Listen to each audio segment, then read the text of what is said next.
Hello and welcome to the Daily Aus. I'm Emma Gillespie. I'm Billi FitzSimons. In just a few months' time, 4 NASA astronauts will embark on the first crewed lunar mission since 1972. Together have a front row seat to history. We're returning to the moon after over 50 years. Artemis II is scheduled to take off in February next year for a 10-day trip around the moon ahead of a crewed mission to the lunar surface in 2027. It comes amid what's been dubbed the second space race as the US and China push to get back to the moon first. Today, we will explain everything you need to know about the Artemis missions, why NASA wants to go to the moon, and why it's taken them so long to get back there. Billi FitzSimons, welcome back to the pod. Thank you so much. I thought everyone forgot about me. It has been more than a month since I've been on the podcast. We could not forget about you. It's so exciting to have you back. Oh, I've missed you. I've missed recording into a purple wall every day. That is nice of you to say, Billi. I know you've had a big trip. You're back from that. I've pretty much gone all around the world, but you know where I didn't go? Space. I missed the moon. Did not quite get there, so I'm very excited to hear about it today. You've stolen my joke because I was gearing up to say, oh, I'm so sorry. Billi, I know you just got back from a big trip, but don't worry because today I'm going to take you to the moon. Oh, well, let's just pretend like I didn't ruin. That is a great joke. It's very unpredictable. No one else could have thought about it. Great minds thinking alike. That's why we needed you back. And so, Emma, today we are talking about a pretty major announcement this week, which is that NASA is going back to the moon.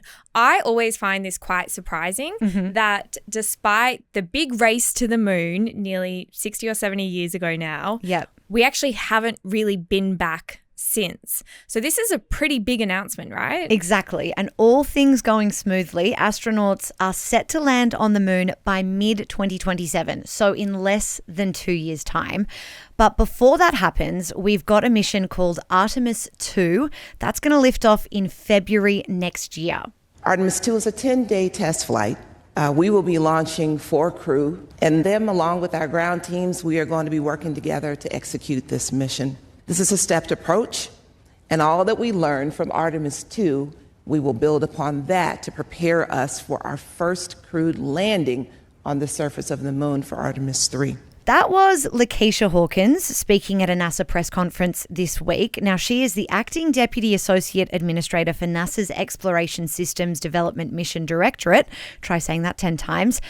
And what you would have heard there is that next year's mission is a step towards putting actual astronauts back on the moon. Okay, so Artemis II is sending a crew of astronauts on a mission around the moon. That is in Feb next year. And then Artemis III will be a mission on the moon in 2027.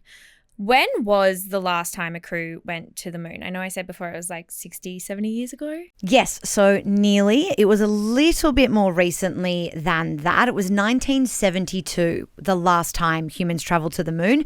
That was the Apollo 17 mission over 50 years ago now. And that was the final mission of NASA's Apollo program. So that was the program that took Neil Armstrong. I was going to say, so basic terms, are we talking about Neil Armstrong? Yes, we are talking about Neil Armstrong, but Apollo 17 wasn't Neil Armstrong. So even though we got to the moon all those years ago, there has not been people on the moon since the 70s, but there have been still space exploration missions and shuttles. And the only things that have been on the moon, I suppose, are rovers. So even though Artemis II, which is the one coming up in February, isn't going to involve astronauts stepping onto the lunar surface, it will carry astronauts farther from Earth and closer to the moon than any human has been in over half a century. Wow. Why has it taken so long to get back there? That's a really good question, and it has a complicated answer.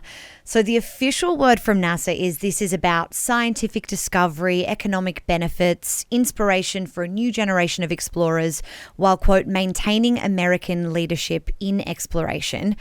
But the main reasons why it's taken so long really come down to politics and priorities. Space exploration is expensive. It is incredibly expensive. So there needs to be not only a willingness from the decision makers in government of the day, but also a purpose behind making those big investments, a reason to spend all that money. The moon landing back in 1969, Neil Armstrong, Buzz Aldrin, shout out, that was a Cold War era achievement. So America at that time was in this race with the Soviet Union for space superiority. America won that race in 1969 with the Apollo program. And that program was ended in the 70s under US President Richard Nixon. Since then, NASA's priorities have really changed depending on who was in the White House. So it's been more than 50 years since the Apollo missions. We have this generational gap in experience, which presents its own challenges. But the Trump administration has the appetite to put the moon back on the agenda. And we saw that both in President Trump's first term and now again for this second term in office. Okay, and so we now have the Artemis program under the Trump administration. Can you break down what that actually involves? Yes, so this is a moon exploration program led by NASA, which stands for the National Aeronautics and Space Administration. It's the United States Space Agency. That's definitely going to come up in a good weekend quiz one time. Yeah, exactly. I'm now going to remember it. Watch this space. So Artemis was formally established in 2017. It's intended to reestablish a human presence on the moon for the first time since the Apollo 17 mission, with this stated long-term goal to establish a permanent base on the moon and facilitate human missions to Mars. There are several missions planned under the program. So Artemis II builds on Artemis I. That was an uncrewed mission in 2022. And NASA said this second mission is about demonstrating a broad range of capabilities needed for deep space missions. And that will involve 4 astronauts venturing around the moon over 10 days. 3 astronauts from NASA, a Canadian Space Agency astronaut, and in that group is 1 woman astronaut. And so that's Artemis II, the one that's just going, I shouldn't say just, the one that is going around the moon. Yeah. Tell us about Artemis III, which is where they plan to actually go onto the moon again. Hi, I'm Ola. And I'm Elliot. We're the 2-person team behind everything video and audio here at the Daily Aus. If you want to help us grow so we can deliver more of the content that you love, be sure to hit subscribe. Now let's get back to the video. Yes, Artemis III is expected to launch in mid-2027. That was the update from NASA this week. It's a little bit sooner than we were expecting, but this would be the first time humans have landed on the moon since the 70s, and it would be the big one. So Artemis II next year will be major. It's the closest we will have gotten to the moon in 50-something years, but that Artemis III mission is when NASA will kind of execute the stages of its plan to return to the moon more frequently. It's looking at yearly landings on the moon with a goal to establish a permanent presence there. Okay, and so we mentioned before that for about 50 or so years, missions to the moon have basically stopped, and reasons for that are political and also they're expensive.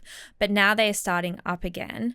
And you said part of the reason for that is the Trump administration. Why exactly is the Trump administration interested in going back to the moon? It has a lot to do with this idea of the second space race. So if Apollo was NASA's attempt to win the space race against Russia, Artemis is its battle against China. Right. So in July 2023, China's space agency publicly announced a plan to land 2 astronauts on the moon by 2030. Russia and China then announced together that they're going to build a moon base together. So this would be Russian-Chinese infrastructure to get those astronauts there. And it also formally invited more countries and international organizations to join their International Research Station project as this alternative to NASA's Artemis program. What's really interesting is that China has already achieved some significant firsts in its race. In June, a Chinese lunar lander successfully collected rocks and soil from the far side of the moon. That's something that no other country had done, and it returned them back to the Earth for study. So there is kind of a broader geopolitical force really driving Artemis. So China is aiming for 2030. Artemis, the US, is aiming for 2027. How realistic are these timelines? Are we actually looking at a close race here. Could China actually get there first? Well, this is another interesting point to the whole story because NASA Administrator Bill Nelson said that this mid-2027 goal is well ahead of the Chinese government's announced intention, but experts aren't actually so sure that NASA will be able to do it. To quote former NASA Administrator Jim Bridenstine, who told a Senate hearing this, quote, unless something changes, it's highly unlikely the US will beat China's projected timeline. He cited concerns about the development of SpaceX's Starship, which will serve as the lunar lander, the need for multiple refueling missions, and the general kind of pressure on the scale of this project versus the cost, the technology, the research, and all of the hours involved in making it happen and making it happen safely. NASA experts did acknowledge this need to kind of balance ambition and safety at this week's Artemis press conference. Here's a little bit of what was said. This administration has us to acknowledge that we are indeed in a, what people have commonly called a second space race. There is a desire for us to return to the surface of the moon and to be the first to return to the surface of the moon. With that being said, NASA's objective, though, is to do so safely. And what's the strategic importance for the US or China in getting to the moon first? Like, why does it matter? So this surprised me because I didn't really get it either, apart from it being a bit of a technological capability demonstration and a bit of pride from each superpower on wanting to flex that tech. Yeah, like, is it just bragging rights that we're fighting for here? Well, there are deeper political consequences to consider, and they actually have to do with the territory of the moon, the physical land on the moon itself. Exactly. It sounds a bit like Avatar, don't you reckon, the movie? Alan Cutler, who is the president and CEO of the Coalition for Deep Space Exploration, said, quote, the country that lands on the moon first will shape the rules of engagement in space for decades to come. Cutler and other US officials are basically concerned that if China gets there first, that there could be competition over resources in space. That includes valuable water ice that's thought to be locked up in craters at the lunar South Pole.